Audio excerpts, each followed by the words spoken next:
Hey friends, before we dive into this week's episode, just a heads up. Our podcast talks about suicide, sexual abuse, and other trauma, and some of what you hear may be triggering, so please listen with care. This is The Survivors, real stories, raw conversations, and the truth about what it means to keep going after the hardest things. We're so glad you're here. Let's keep surviving together. So there is a moment, and I think a lot of people know exactly what I'm talking about, when you realize that you're not who you used to be anymore. Sometimes it's subtle, sometimes it's like a brick in your face. And I think that it can be really disorienting when we realize that we are not maybe who we used to be, who we want to be anymore. Have you ever had a moment like that? Where you just were like, I'm so different now, and I don't think I'll ever be that person ever again? Well, I've been kind of going through a sort of identity shift lately where I kept wanting to get back to the old version of Natasha before too many family members died in a short period of time. I wanted to get back to her. Basically, pre-COVID, but then I've realized she doesn't exist anymore. That person can no longer exist because too much shit has happened. Yeah. And so I'm really just in the throes of trying to figure out who I am and who I want to be. And it sometimes gets really heavy. What about you? I know for you is your dad, realizing the truth about your dad's death. Oh, definitely. Definitely. I mean, I feel like I've had that moment many times in my life, honestly. I mean, some more dramatically than others. Definitely when my children were born, or at least when my oldest Riley was born, and you realize I'm somebody's mom now. I mean, those are the moments that are, those defining identity moments. Those are the beautiful moments. But for sure I had it for those who don't know, I lost my father and two other friends and family members to suicide. When I lost my father, I was 10, and I was told it was a heart attack. I found out 35 years later that it was a suicide. So that's the moment that Natasha's talking about. And that was about 13 years ago. Oh, it was absolutely the moment where I feel like my entire identity imploded, because all of a sudden I was this survivor of suicide loss. What the hell is that? What does that mean? What does that mean my life looks like now? And everything blew up. It made me feel like my entire identity prior to that was invalidated in some ways. So, I definitely have had those moments several times in my life. And, I feel like, I do feel like it's a very disorienting kind of experience, especially when you feel like you really want to go back to a person that you had been before, but that you can't.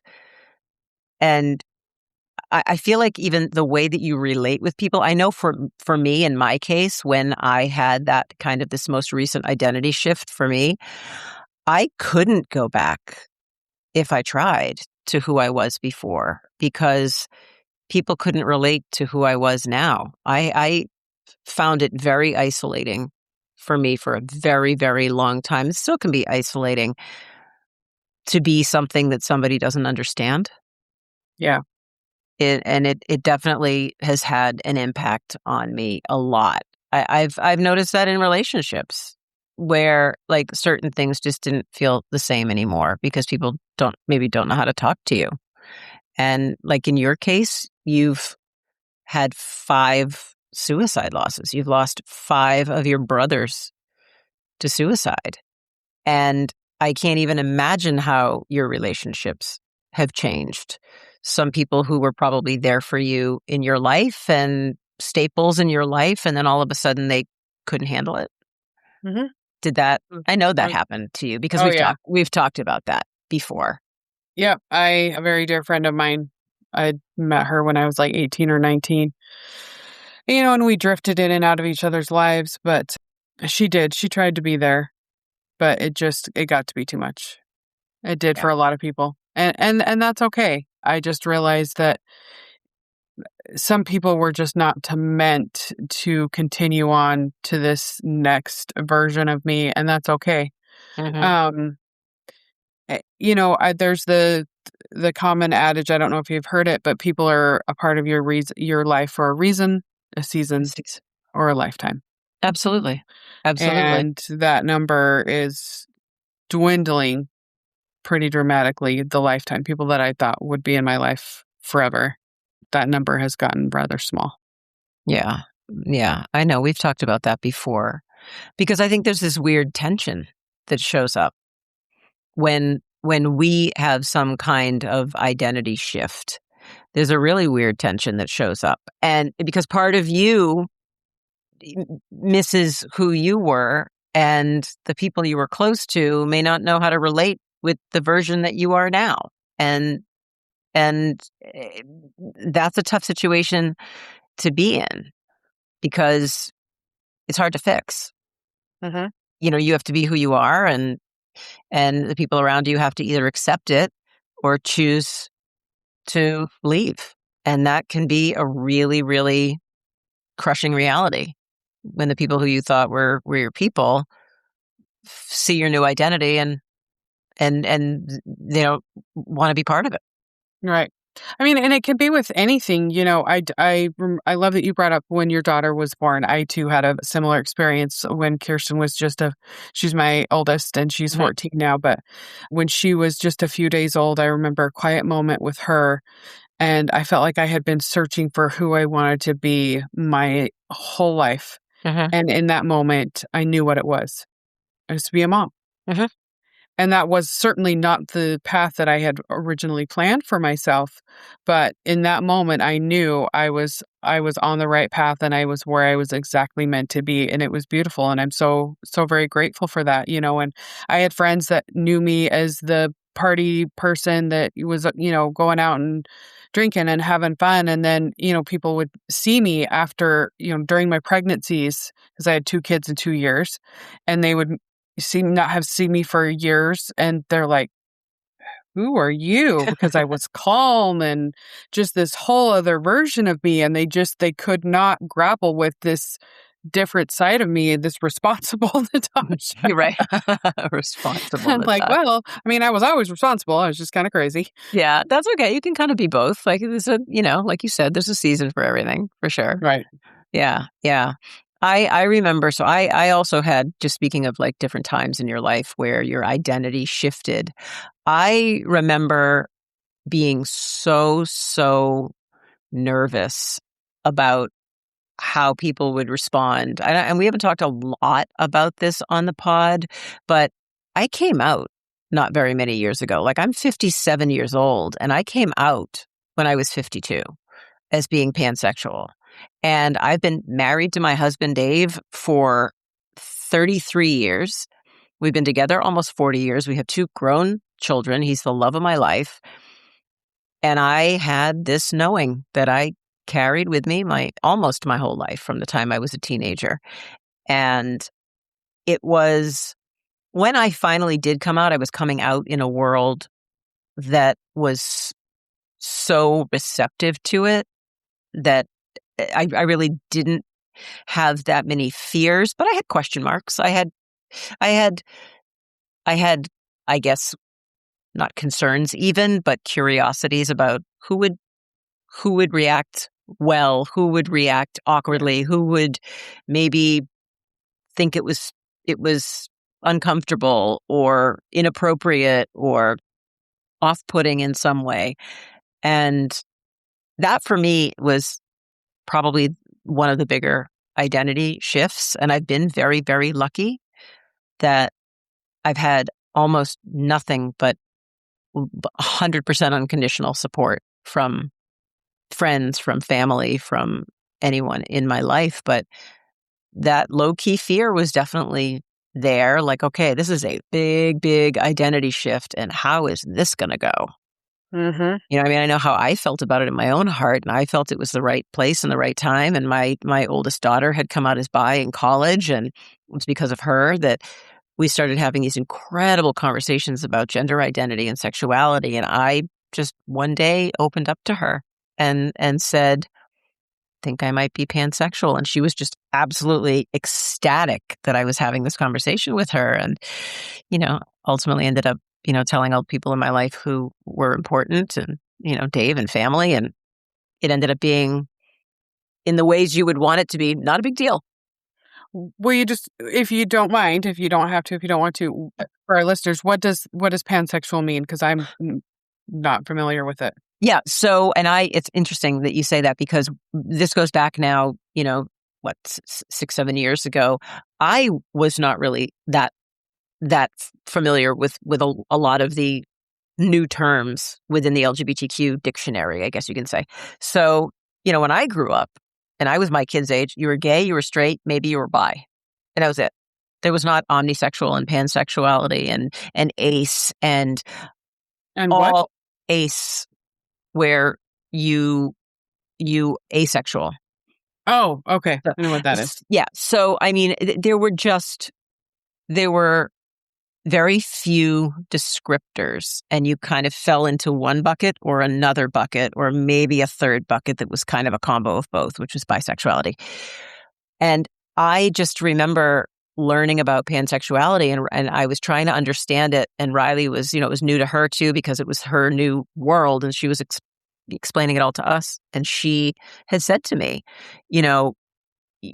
there's a subtle difference between pansexuality and bisexuality, and if you break it all down, the word pan in Latin means more than one. So it's many. In other words, where bisexuality is really just, it's not men or women, it's two. So it means you can be attracted to two different sexes. Where pansexuality refers to being open to anything. Could be someone trans, could be bi, could be gay, straight, could be anything. And it really has a lot more, at least for me. Everybody has like their own little nuances to what it means to them. But to me, it means that I don't really focus on someone's gender. It's really just about how I feel around them. Or if I'm, I can be attracted to a quality of their personality, that kind of thing. So when she explained these differences, I was like, holy shit, that is who I am, but that's what I couldn't explain. It's what I couldn't express. Like when you don't have the language to explain something or to identify something, it stays in kind of an abstract state in your brain, or at least that's what it was like in mine. So I knew that I didn't just fall in one of those standard kind of original buckets of homosexuality. And once I found out what pansexuality was, I was like, okay, that feels right. That feels like me. And, and I didn't come out because I was trying to change my relationship with Dave or get out of my marriage or because there was someone else. It was strictly because I wanted to own who I was and be out in the open with my sexuality. I had a child who's queer and I supported that community and I was now a part of that community and representation matters. And it was as simple as that. But my identity very, very much changed. And that's one thing I'm so grateful. I wished I had done it sooner. I really do. And maybe it's because I'm jaded. Maybe it's because I have had such positive experiences with it all this time. But, I embraced it from day one. Yeah. Well, that's something I've never really admitted openly and publicly either. I had said for years that there's, I'm one of 20 siblings. Mm-hmm. One of us has got to be gay. I was like, statistically speaking, well, there's got to be more than one, actually. Yeah. Probably like 7 to 8. Right. And I always used to ask my youngest brother, Corey, and, I later found out that really hurt his feelings. Oh. And, because everybody else was in relationships or married or whatever, but little did I know someone like you existed out there that was in a marriage for 30-something years or, and finally came out. But I finally realized that I was bisexual. And I came out, I remember having conversations at the time. I had only, was in communication with a couple of my family members at the time. And my dad, My dad was great. When I told him, he's like, "All right." He always referred to his daughters as he'd call his daughter, "All right, daughter." I don't think he really knew what to say. Is that a polygamy thing because you come from a polygamist cult? Is it like son, daughter? I feel like Maybe, I think, maybe, but I just know that my dad often referred to, maybe it's because he was losing his mind and couldn't remember who we were. yeah, I was going to say because he had 20 kids. But he always, it was when he was talking to his daughters specifically, he would call us daughter. I think it might have been just a term of endearment, Mhm. really. But when he would refer to his boys as sons, then it was more serious. But Mhm. when he would say the term daughter, it was more in a endearing way. But he was very sweet about it. And I do remember I did tell Corey, and he was like, "You son of a bitch. You have been having me for years thinking I was gay, and all this time it was you." Projection. You were just projecting. Hey, got to come out when you're ready. Yeah, and I too at the time, I'd been with George for many years and 2 kids, and Mhm. I didn't want it to change. I wasn't looking to get out of my marriage or anything like that. But again, just realizing in that moment that that was my truth and That was putting your it, identity. yeah. And it did, it is not something that I openly talk about. Mhm. Well, we are That is, broadcast. We are yes, listened we to are in worldwide, 40 countries and all around the all 50 country. So, states. So now yeah. everybody knows. And they love you But more because of it. in my intimate life, that is something that, I'll talk about my brother's suicides all day long, but I'm not going to be talking about my sexuality. Yep. I don't know why. To me, that was just something that was very close and personal. Hey, you know what? You reserve that right to do that or not to do that. Yeah. Mhm. But, identity shift and feeling more free. And, there's these different pivotal moments in our lives where it's like, Mm. wow, having the weight of that. Not that it's a dirty secret, but just having the weight of that being out there. And that it's not something you're carrying alone. Mhm. That, and again, like you said, with how your daughter was explaining to you, the language Mhm. and communicating that. I actually, again, as I mentioned before, I listen to a lot of podcasts. I love studies about the human condition and psychology and why people respond the way they do. And a study that was done about why people recover from trauma versus they don't Mhm. is because and what the people that do in his study that recover are able to rebound and recover from the trauma is because they had the words and the communication to describe, even if it was only on paper, they weren't actively even talking to somebody about it, even it just being able to openly communicate in words what was happening to them. Mhm.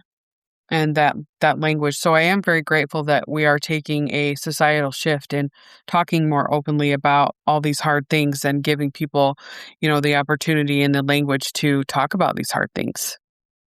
Hey, it's Lisa Sugarman, co-host of The Survivors and founder of the HelpHUB. If you're listening right now and you're not okay, if you're feeling overwhelmed, stuck, or like you're carrying more than you can handle, please know you don't have to go through it alone. You can call or text 988 or chat online at 988lifeline.org to connect with trained counselors like me who are there to listen and support you in the moment. Reaching out is a brave first step, and you owe it to yourself. Because your life matters, your story matters, and help is always just 3 numbers away. Well, yeah, I mean, that's where it all starts. It's how we communicate with each other. It's the communities that we find that support our truths and our identities and our lifestyles and all the things that, of course, make us uniquely us. It, you know, a- at this point, once we find someone who we can confide in and really see us for who we are, I feel like those are where so much of I think I don't want to say magic. It's not magic, but so much positivity comes from in our lives. So much support in our lives comes from these places where we can be open and where we can share our authentic identities. It's unfortunate that not everybody has those places, but those places do exist. And it's our responsibility, I think, in some ways, to look for the places that will embrace us and our true identities. We have to, Yeah. you know? And feeling safe enough to do so. Because Exactly. in Utah, obviously, a lot of people know about Warren Jeffs, coming those polygamous cult and all that stuff. And so Which is where you come from. which is where I come from and where I was Mhm. raised. And as I started to grow up and enter the real world and outside of that, as we were excommunicated, and I had to learn to be very careful with who I shared that information with, Mhm. because I was ostracized and judged for coming from being raised in that. And people would treat me differently in social circles. They didn't want to have anything to do with me, or even in the workplace, I was ostracized. Yeah, talk about an identity shift. I mean, I wasn't even thinking when we talked about doing this particular episode, I'll be honest, I wasn't even thinking about that part of your identity. Raised, one of 20 kids in a polygamy cult, all of a sudden you're excommunicated and you're like just Joe Schmo on the street like anybody else, not associated with this cult anymore in this life. What must that be like? What must that identity shift have been like for Oh, you? it was a complete loss of identity. My dad actually, he had basically a midlife crisis. And, because that was all we knew, all of us. We lost our entire sense of community. Our neighbors were my dad's brothers and their families, and they had to completely cut off from us. Our our cousins that were our best friends, and we hung out with them every single day, ate dinners together. Just in one day, in one moment, we lost it all. And we floundered a lot. And my dad, yeah, he had a midlife crisis and that's when we found out about PTSD from the Vietnam War. He ended up with a wonderful counselor up at the VA hospital to help him through. He had some pretty bad anger outbursts and things like that growing up. And, we realized, I was 13 years old when all this was happening. So I didn't realize Mhm, the full impact of it all. But yeah, it's losing all sense of community and belonging. I mhm. mean, talk about just gut-wrenching and losing everything that you know and love. And then I think that is what we then trauma bonded to each other, our siblings, even more so, because then we didn't have anybody else. And those trauma bonds went thick and still do, I want to ask a question. Did you, when you were still in the cult, when you were still in the FLDS and your family had not been excommunicated, did you want out? Like, did you all, or maybe you, or maybe all your siblings, I don't know, were you all like dying to get out? Was that the mentality? Was it get me the hell out of here? Or did you just not, was it just life, business as usual, life as we know it, and you wouldn't even consider what life was like outside? Well, my older siblings, so I'm number 13 of the 20. And the vast majority of my older siblings, so there's kind of like three generations within our family: the older kids, the middle kids, which is where I fall, and then the younger kids. Mhm. And most of my older siblings had left the church and were what we considered apostates. And that's ultimately why we were excommunicated, because we were still in communication with my dad adored his children, and he did not want to cut his children off. And that's ultimately his dad, the prophet at the time, said, you can choose your church or you choose your children. And my dad, duh, I choose my children. And so my dad was, when we were excommunicated because of that. And I'm very grateful to my dad for that. And I knew at a very young age, and I've had conversations with other siblings, that they too knew that it was not the life that they wanted. Okay. Okay. And I was terrified of it because the first wife Susan and my mom, the second wife Sherry, they were full-blooded sisters, and they fought like cats and dogs. And my sister Jerusha, who was just 2 years older than me, we fought like cats and dogs. And I was terrified that I was going to end up having to marry the same man that she did, and that Oh, I would have to live the life that I've watched my mothers have. And I did not want that life. so did it go further than that? You saying, I want out of here? Do you remember thinking those thoughts ever when you were younger? Yes. Yes. I remember going to grocery stores. My mom also cleaned people's houses. And I remember seeing their clothes or seeing their kids dressed, and I'm like, I want to dress like that someday. I want out. And so I knew, and many of my siblings too knew that they wanted out, and they were slowly leaving one by one. There was Marcus and Brenda were of the older kids that stayed in when we were excommunicated, and they continued to follow my grandfather and Warren ultimately. Mhm. And When you say Warren, you mean Warren Jeffs, the former yeah, Warren prophet. Jeffs. Yeah.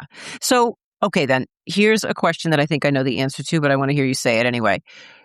But did you at any point or in any way actually, once you got excommunicated, did you grieve the loss of that identity at all?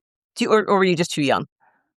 No, we were excited. So my mom, she basically was out already. She was doing her own thing. She wore the pants and painted her nails and did makeup and, all the things. She looked like a normal everyday Gentile, as they're referred to, Hmm.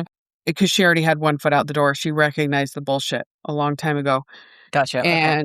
And so we were excited. We were very, very excited to be out from under that. At least my mom's kids were very excited because she was excited. Hmm. Hmm. Susan and her remaining children that were left at home, because about 50%, she had 11 children, at least half of them, I think, were out or Hmm. on the way out of. And so she actually considered being reassigned to another man to stay in the church.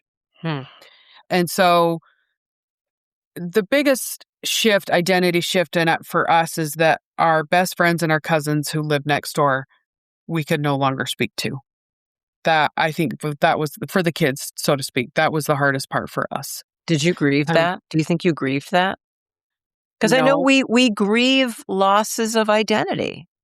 We do at I times. don't think we did. I've later reconnected with those cousins, and they said that they used to watch us because we'd have parties and these big elaborate events. And once we were excommunicated, we didn't have to be careful, or we could just do whatever the hell we wanted. And Hmm. they said that they would watch, because they had just put this big, huge addition on their home, and so in their living room they could see right down into our backyard.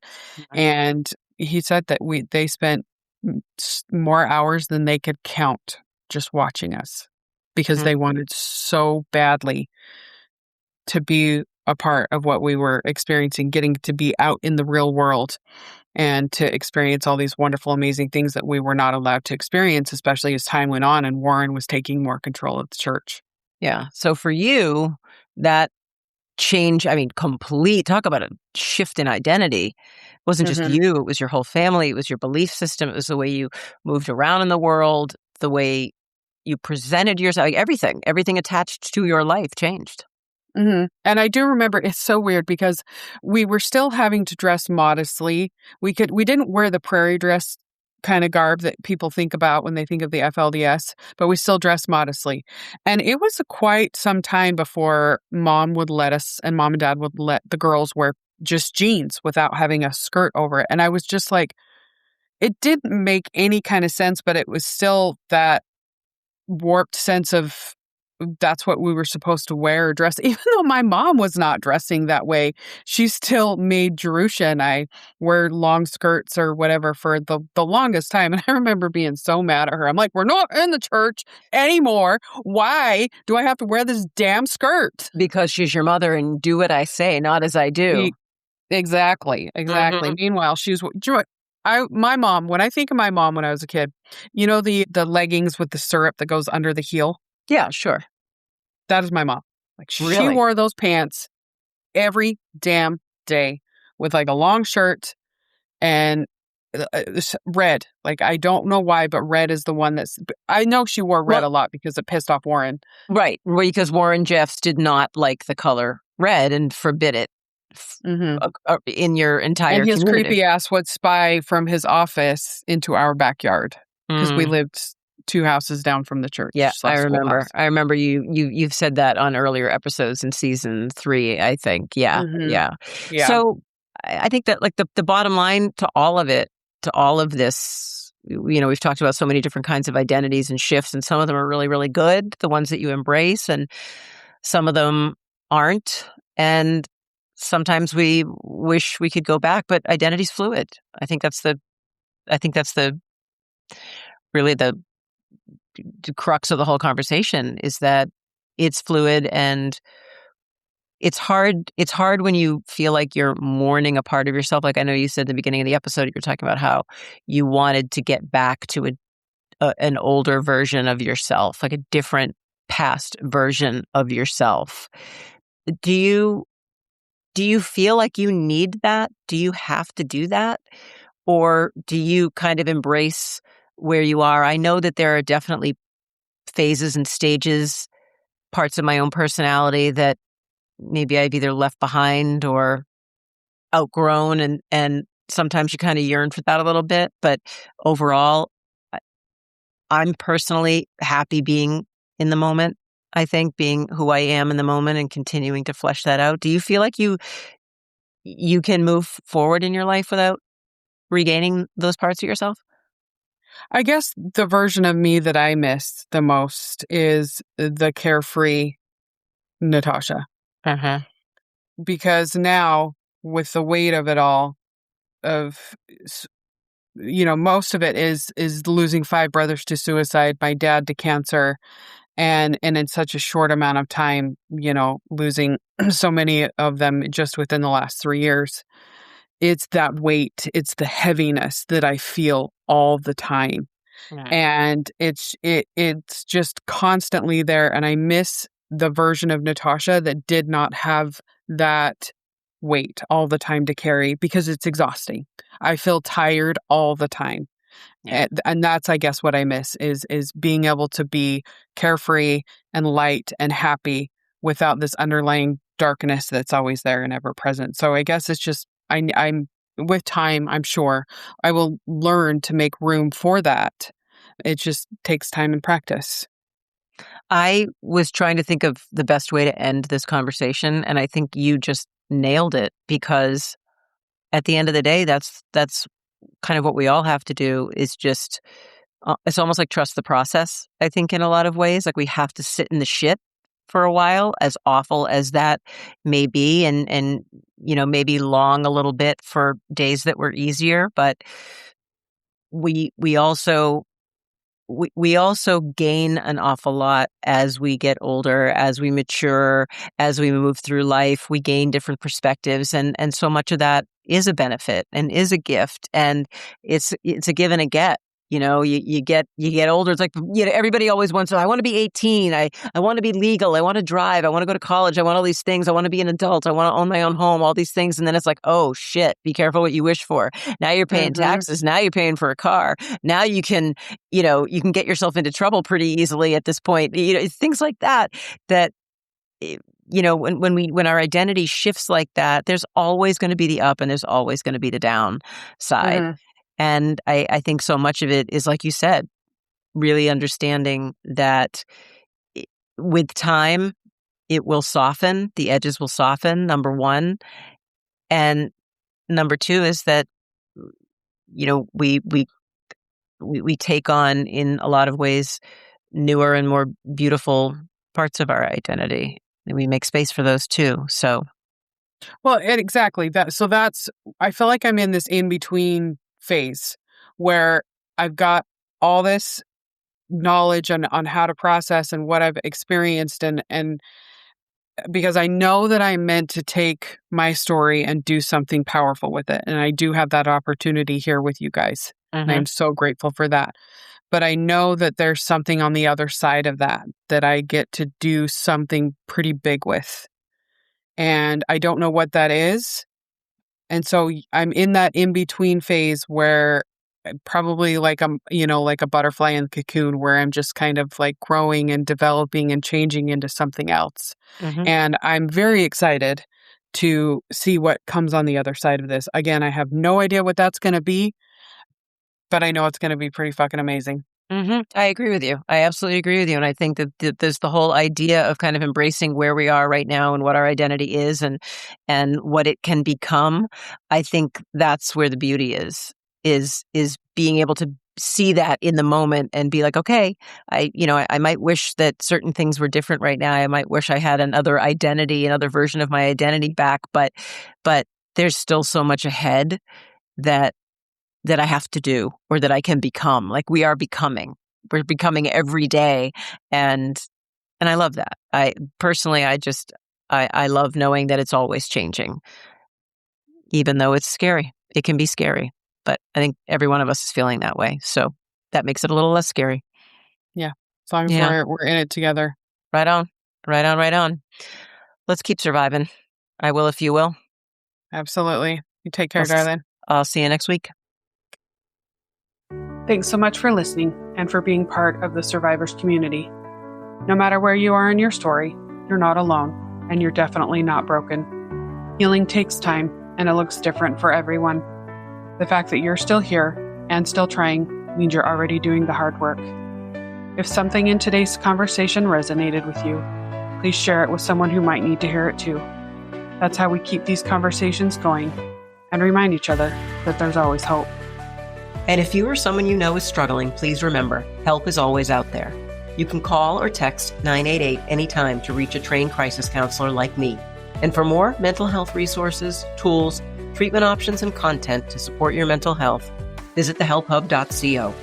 We're so grateful you're part of the Survivors family, and we'll be back next week with another honest conversation about life after the hardest things. Until then, take care of yourself and your people, and keep surviving.